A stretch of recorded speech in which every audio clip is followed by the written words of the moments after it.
সকল? আশা করি নিশ্চয়ই ভালো আছেন। আজ আমি বোলপুর থেকে মালদা সিটি, অর্থাৎ যাকে ম্যাঙ্গো সিটি বলা হয়, সেখানে ভ্রমণ করতে চলেছি। এই ভ্রমণে আপনাদেরকে কিছু রোমাঞ্চকর দৃশ্য দেখাবো ইনশাআল্লাহ। তাই আপনারা এই ব্লগটি ধৈর্য সহকারে দেখুন।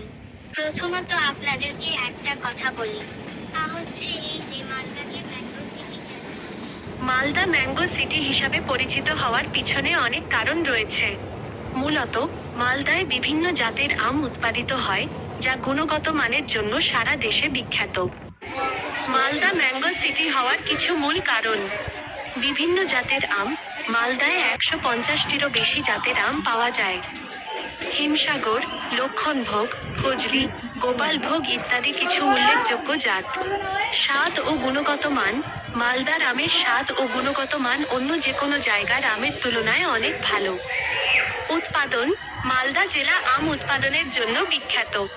এখানকার কৃষকরা আম চাষে দক্ষ। মালদার আম সারা দেশে পাঠানো হয়, এমনকি বিদেশেও রপ্তানি করা হয়। মালদা টাউন স্টেশন পশ্চিমবঙ্গের একটি গুরুত্বপূর্ণ রেলওয়ে স্টেশন। এটি পূর্ব ভারতের বৃহত্তম এবং ব্যস্ততম রেলওয়ে স্টেশনগুলির মধ্যে একটি।